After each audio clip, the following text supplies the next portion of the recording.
Hey there guys, my name is Cameron and today I'll be reviewing Metro Last Light.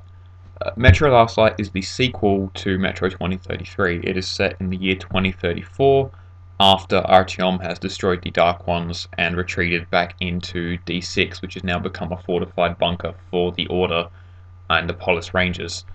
Artyom is now a qualified ranger and reports straight to Miller from the first game. If you don't know who that was, he was the sergeant in charge of the Polis Rangers, who Artyom had to find in the first game to tell Hunter's message to. Uh, the story to this game is that Khan has located a surviving Dark One. So the game assumes you got the bad ending in the first game, and you destroyed the Dark Ones, and it's kind of annoying that if you spent all the time getting the good ending in the first game, it doesn't matter in the second game. I thought they would have maybe made you be able to carry that over, and I don't know, maybe give you a different kind of storyline, but no. If you got the bad ending, if you got the good ending, doesn't matter. So anyway, he's found a surviving Dark One. So you go to the surface with a sniper to eliminate it because that's what Miller tells you to, instead of Khan telling you to go and save it. Um, anyway, you get caught, you get captured by the Nazis, and the game kind of delves into a whole political kind of side to Metro. Obviously, in the Metro universe, we've got the Reds and the Nazis, and all these other little factions that keep on fighting out between each other for control of different areas in the Metro. So you end up working with a red soldier named Pavel, and you end up learning more about the red ideology and the Nazi ideology. But then, kind of, as the story kind of gets interesting with this political stuff, it kind of just cuts off into the supernatural side of Metro. So Khan will come find you, and you'll start to get into the whole kind of supernatural things where you go like back in time to see like what you did to destroy the Dark Ones and how this one survived, and looking through like supernatural visions and anomalies that are always great in Metro. So the whole political side of the story doesn't really take an end until the last couple of missions, in which it kind of just pops back up again, which was kind of it wasn't confusing, but it just kind of felt a bit jumpy. But once you play the game, it kind of fits in together. It just felt a bit too jumpy between going from a political war to the supernatural Metro.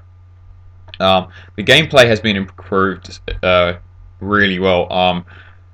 Now you can tell when you've got a hit. They got hit markers. Now I didn't really like that because that's why I liked the first Metro, is because it was realistic. You know, you had to figure out if you hit someone or not. You didn't have to have a marker. I mean, there's no markers in real life if you're sneaking through a Metro tunnel, is there? Like, it was kind of like that's why I liked it.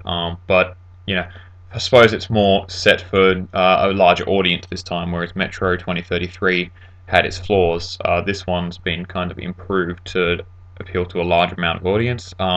You've got more customizable weapons. You can put scopes, silencers, grips, everything on your weapons now. You can customize the shit out of them, which is really fun. I've always liked using the sniper, so I got to, when you unlock this massive 50 cal, you're like, yes, 50 cal. Um, but the stealth has been improved as well. But the thing about the stealth is now it's actually too easy. If you remember in Metro 2033, it was very jumpy. It would be like if you missed a throwing knife, everybody in the room would know where you were. Now it's like if you miss a throwing knife and you're standing in the light, you have like 10 seconds to move and go back into the shadows, which just feels too easy. Even playing on hard difficulty, which I played through on my first playthrough, I finished the game probably only dying twice, which was really weird and it didn't feel right for a Metro game. So the gameplay has been improved, but I would argue that it's been improved a bit too much to the previous Metro game, and it doesn't feel as realistic anymore. With that said, you can turn on hardcore mode, and ammo becomes more scarce and stuff like that. So it's up to you. Presentation, Metro 2033 had an amazing graphical stance. It looked really good, and the atmosphere was amazing, and that's been carried over to the Metro Last Light, so don't worry about that. The surface is still creepy as hell. You've still got you can hear monsters howling in the distance. The sound's spot on. Echoes in the tunnels. Everything's amazing in the game. You've still got the whole kind of creepy side to it with the ghosts and the abnormal things that happen on the surface when you're up there. Like you can hear children laughing and stuff, which really creeps me out. So overall, it's an amazing game. It's got two endings, which I think every game should have at least two endings to a game. Um, it's got two endings. It's got you choose your own playstyle. You can be stealthy. You can go on and kill everybody. The achievements are fun to get. You get achievements for like doing stealth or going in guns blazing or finding a kid's lost teddy bear or just doing things that you probably wouldn't figure out by yourself without looking at the achievements. I hope you enjoyed this review, and I hope you enjoyed the game because it is an amazing game. That probably sounds like a biased opinion, and it probably is, but I don't even care because it's such a good game.